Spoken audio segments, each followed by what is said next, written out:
Oi, pessoal! Já pararam para pensar assim?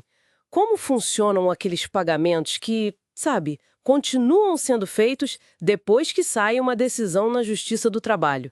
Como é que a gente garante que um direito que foi reconhecido hoje continua valendo amanhã, mês que vem? É uma ótima pergunta, né?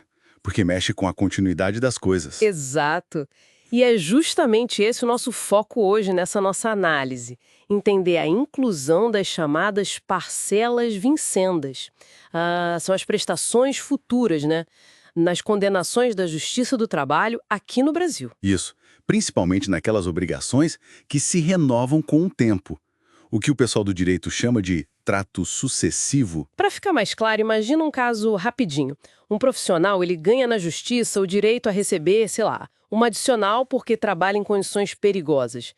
Mas esse perigo continua ali, né? Mês após mês.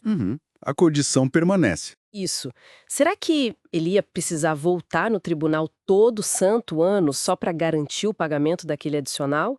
É para evitar esse tipo de coisa, eu imagino que existe um mecanismo que a gente vai explorar hoje. Exatamente, seria muito pouco prático, né? Nossa conversa hoje, ela se baseia num texto que faz uma análise jurídica bem detalhada dessa questão, olhando as leis, como os tribunais pensam. Então, a nossa missão aqui é entender a base legal, sabe? E os princípios por trás dessa inclusão das parcelas futuras, mesmo quando, olha só, elas não foram pedidas diretamente lá no início. E por que isso é importante, né? É fundamental para dar sentido prático à decisão. Ok, vamos lá então. O ponto central que o material que a gente leu levanta é que a Justiça do Trabalho, com frequência, já inclui esses pagamentos futuros nas suas decisões. Justamente para essas obrigações que continuam. Sim, Pensa, por exemplo, em diferenças salariais por um desvio de função que continua acontecendo, ou adicionais tipo insalubridade, periculosidade, que dependem de condições que não mudam assim de um mês para o outro. exato. E isso, pelo que entendi, está previsto lá no Código de Processo Civil, o CPC, né? No artigo 323. E também na nossa CLT, lá no artigo 892. É isso. É isso mesmo. E a forma como a legislação trata isso é bem interessante, na verdade. O artigo 323 do CPC, ele é bem direto ao ponto. Ele diz que se a obrigação envolve prestações periódicas, Uhum. elas já são consideradas incluídas, tanto no pedido inicial quanto na própria sentença. Isso enquanto a obrigação existir, claro. Então a decisão já nasce valendo para o futuro. Isso, meio que sim. E a CLT, lá no artigo 892, ela complementa essa ideia. Ela indica que a execução da dívida começa com o valor que era devido até o início do processo, né? Mas que pode ser atualizada conforme as parcelas futuras forem vencendo. E entendi. E tem mais, o entendimento consolidado dos tribunais, que a gente chama de jurisprudência, né?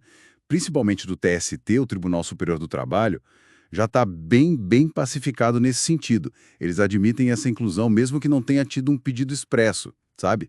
Lá na petição inicial. Então a própria lei e a interpretação dos tribunais já meio que antecipam essa necessidade de continuidade. Faz todo sentido, né? Para não criar aquele ciclo sem fim de ter que pedir a mesma coisa várias vezes. E Exatamente. essa lógica não é só uma questão técnica de artigo de lei, né? Ela parece que atende a objetivos bem práticos do processo. Com certeza. Incluir essas parcelas futuras tem tudo a ver com dar efetividade para a decisão judicial. Pensa bem, de que adiantaria reconhecer um direito se a pessoa tivesse que, na prática, começar uma nova batalha judicial de tempos em tempos só para receber o que, em tese, já foi garantido? É verdade. Perderia o sentido. E também tem a ver com a economia processual. Evita essa multiplicação de ações idênticas sobre o mesmíssimo direito. Isso sobrecarregaria ainda mais a justiça, né? E iria totalmente contra aquele princípio da razoável duração do processo, que, aliás, está lá na nossa Constituição. Menos processos repetidos, mais agilidade para todo mundo, no fim das contas. Exato. Ok, então a lei permite, a justiça aplica para ser mais eficiente. Mas aí sempre surge aquela dúvida, né? Aquela pulga atrás da orelha. E isso não mexe com a tal da coisa julgada? Aquela ideia super importante de que a decisão final, quando não cabe mais recurso, não pode mais ser mudada? Como fica isso? Essa é a dúvida clássica. E é muito pertinente, sim. Mas a resposta, segundo a análise jurídica que a gente está vendo, é não. não mexe com a coisa jogada. E a chave para entender isso está numa solução jurídica antiga, mas muito importante. Quase uma cláusula de segurança, vamos dizer assim. Qual seria? A famosa rebus sic stantibus. O nome é em latim, mas a ideia é simples. Significa que a decisão continua válida enquanto as condições de fato, a situação real que deu origem àquela decisão, continuarem as mesmas. Ah, tipo, enquanto as coisas permanecerem assim? Exatamente essa a ideia. E o próprio Código de Processo Civil, lá no artigo 505, inciso 1º, deixa isso bem claro. Ele diz que se houver uma modificação significativa na situação de fato ou de direito, a parte que foi condenada, geralmente o empregador, pode sim pedir a revisão do que foi decidido sobre essas parcelas futuras. Entendi. Então não é uma carta branca para sempre. De forma alguma. A cobrança dessas parcelas futuras é legítima enquanto e somente enquanto as condições originais se mantiverem. Se a situação mudar, por exemplo, naquele nosso exemplo, o empregado deixar de trabalhar naquela condição perigosa, aí cabe ao devedor, que é o empregador, provar essa mudança para poder cessar ou modificar os pagamentos. Faz sentido. O ônus de provar a mudança é de quem quer parar de pagar. Isso. E o TST, como eu mencionei, até considera que nessas obrigações que continuam, o pedido pelas parcelas futuras está meio que implícito, sabe? Dada a natureza continuada da relação. Não precisa nem estar escrito com todas as letras no pedido inicial em muitos casos. Entendido. Então, resumindo a história toda, para direitos trabalhistas que geram pagamentos contínuos, tipo adicionais de diferenças salariais que persistem, a regra geral é incluir as parcelas futuras já na condenação. É isso? Uhum. E isso busca o quê?